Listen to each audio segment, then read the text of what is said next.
الحمد للہ رب العالمین والصلاة والسلام علی سید الانبیاء والمرسلین اما بعد فاعوذ باللہ من الشیطان الرجیم بسم اللہ الرحمن الرحیم۔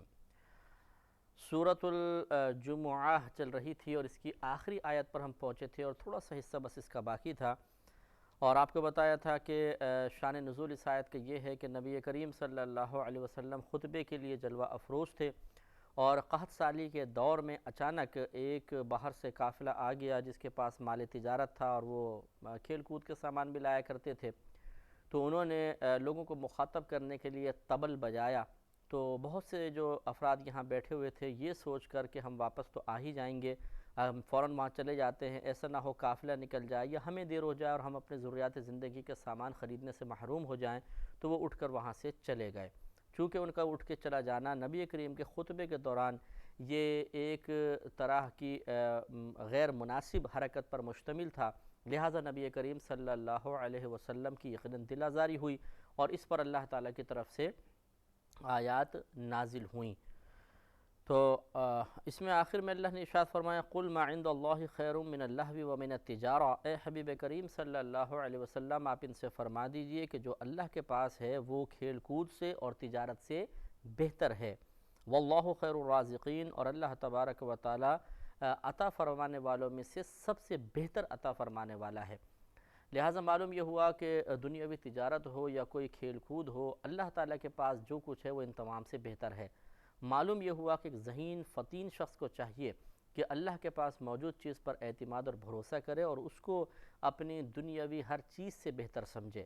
اس سے ان نوجوانوں کو عبرت حاصل کرنی چاہیے جو کرکٹ کے میچ کے لیے نماز قضا کر دیتے ہیں، یا جیسے جمعے کے دن میچ کوئی ہو رہا ہے تو وہ جمعے کی نماز تک چھوڑ دیتے ہیں، اور اسی طرح کاروبار کے لیے نمازوں کو چھوڑ دیا جاتا ہے، تجارت کی غرض سے بعض اوقات جمعے کو ترک کر دیا جاتا ہے، عیدین چھوڑ دی جاتی ہیں، نائٹ پوری لگائی ہے، اب صبح فجر کا ٹائم آیا فجر بھی چھوڑ دی اور عید بھی نہیں پڑھتے ہیں بعض لوگ۔ تو یہ ان کو اس قسم کی آیات سے عبرت اور توجہ حاصل کرنی چاہیے کہ اللہ تعالیٰ نے فرمایا کہ جو کچھ اللہ تعالیٰ کے پاس ہے وہ کھیل کود سے بھی اور تجارت سے بہت بہتر ہے، اس کو ہمیں سمجھنا چاہیے۔ تو آج جتنی بھی چیزوں کے اندر اللہ نے دنیا میں لذت رکھی ہے، آخرت میں جنت میں اللہ تعالیٰ نے ان لذتوں سے زیادہ امور کے اندر چیزوں میں لذت پوشیدہ فرمائی ہے، اور آج جو فائدہ آپ حاصل کر رہے ہیں اس سے جتنا بھی آپ نفع کما لیں، جنت کی نعمتوں میں نفع ان سے کہیں زیادہ ہے۔ تو لہٰذا کوشش یہی کرنی چاہیے ہمیں بھی کہ آخرت پہ توجہ رکھیں اور ان دنیاوی معمولی چیزوں پہ توجہ کر کے کم از کم آخرت کا نقصان نہ کریں۔ ہاں، اگر کوئی نماز وغیرہ قضا نہیں ہو رہی تو تجارت فی نفسی ہی منع تو نہیں ہے، تجارت تو جائز ہے بشرطے کہ حلال اور جائز کام کیا جائے۔ اسی طرح کھیل کود سے بھی مطلقاً شریعت منع نہیں کرتی ہے، بعض قیودات شرائط کے ساتھ پھر کھیل کود کو منع کیا جاتا ہے، ورنہ فی نفسی ہی کھیل منع نہیں ہے، بلکہ بڑے بڑے فقہا نے لکھا کہ بچوں کو کچھ دیر کھیلنے بھی دیا جائے تاکہ ان کی طبیعت میں نشاط پیدا ہو، ذہن ان کا فریش ہو جائے اور پھر یہ علم کی طرف مائل ہوں۔ لیکن جب یہ کھیل کود اللہ تبارک و تعالیٰ کے احکام کی تکمیل کی راہ میں رکاوٹ بنے یا یہ کھیل کود کسی گناہ کا سبب بن رہا ہو تو اس وقت یہ قابل تشویش ہو جاتا ہے۔ اور اسی طریقے سے جب اللہ تبارک و تعالیٰ کی عطا کردہ نعمت کو آپ تجارت میں استعمال کرتے ہوئے اللہ کی یاد سے ہی غافل ہو جاتے ہیں تو ایسی تجارت بھی اللہ تعالیٰ کو قطعاً محبوب نہیں ہوتی ہے۔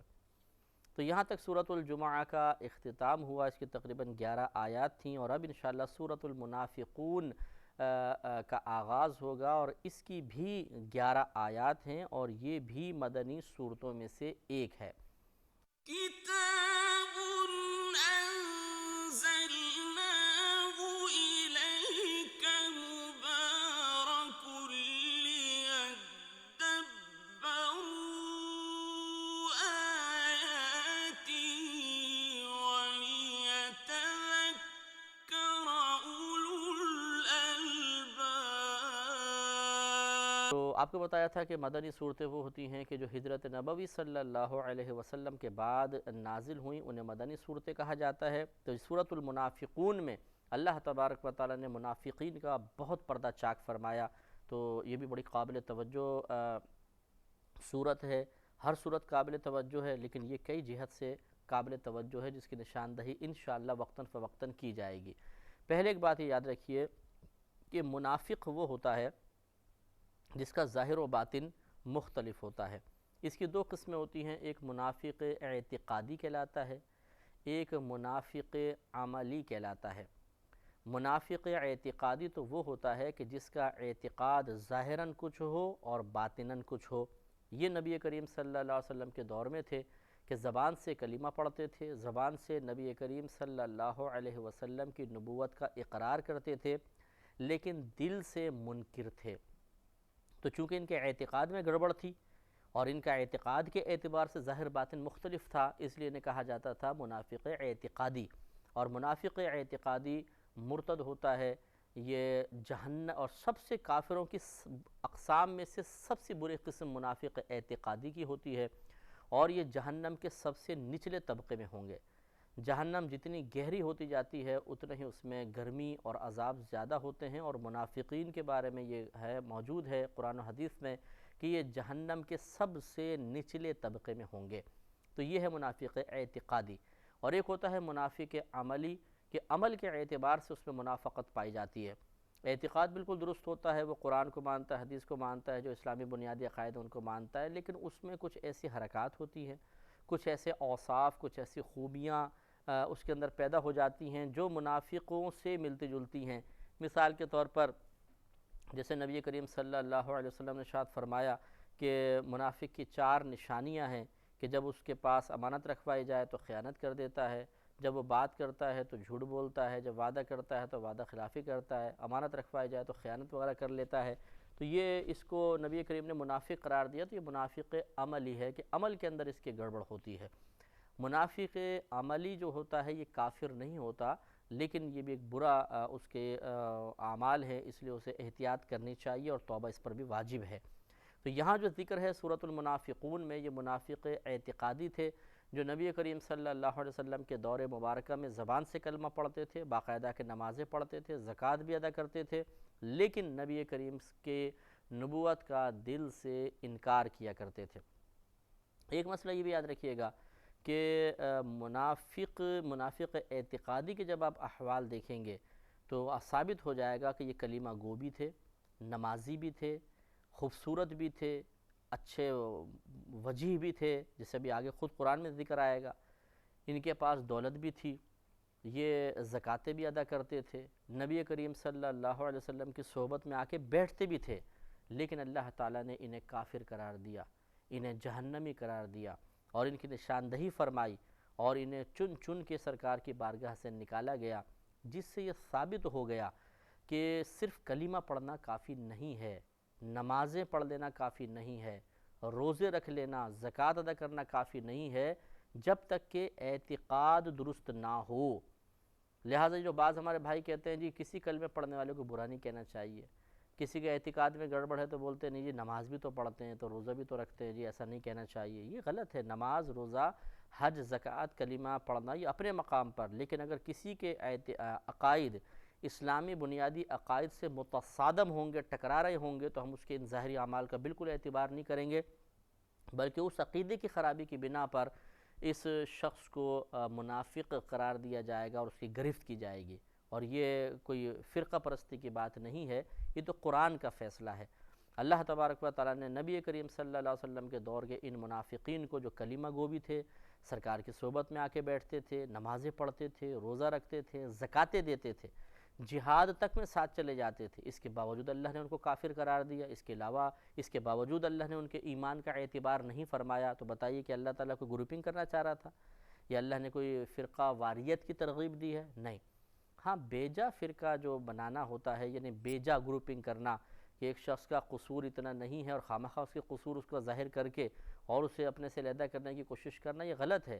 لیکن اگر واقعی کسی کے عقیدے میں خرابی ہوگی تو اس کی خرابی کو نظر انداز نہیں کیا جا سکتا، جیسے کہ قرآن کا فیصلہ یہی ہے۔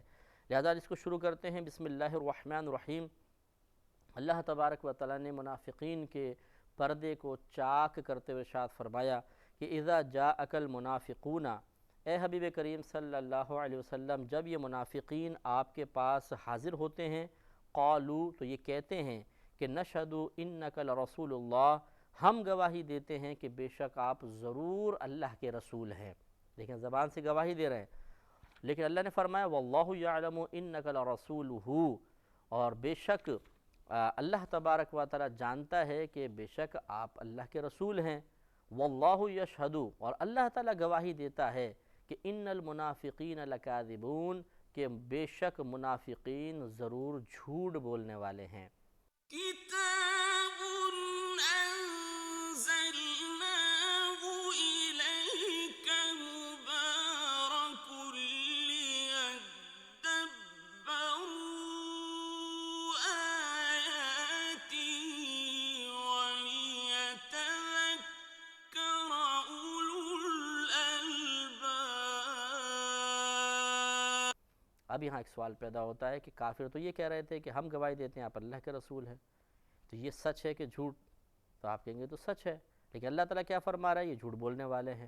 تو مراد یہ ہے کہ زبان جو ہوتی ہے عموماً دل کی ترجمان ہوتی ہے، کہ جو دل میں ہوتا ہے آدمی اس کو زبان پر لے کر آتا ہے۔ اس معاملے میں اللہ تعالیٰ ان کو بیان فرما رہا ہے کہ یہ جھوٹ بول رہے ہیں کہ ان کا دل ان کی زبان کا ساتھ نہیں دے رہا، زبان سے آپ کو رسول کہتے ہیں لیکن دل سے آپ کو رسول تسلیم نہیں کرتے ہیں۔ تو معلوم یہ ہوا کہ ان کے زبان کی قلب کی ترجمان نہیں ہے، اور اس ترجمان نہ ہونے کی بنا پہ اللہ نے ان کی طرف جھوٹ کو منسوب فرمایا کہ یہ منافقین جھوٹ بولنے والے ہیں۔ لہٰذا معلوم یہ ہوا کلمہ گو ہیں، آ کے گواہی دے رہے ہیں کہ آپ اللہ کے رسول، ہم گواہی دیتے ہیں، لیکن اللہ تعالیٰ ان کی گواہی کو قبول نہیں فرما رہا ان کی بد اعتقادی کی بنا پر۔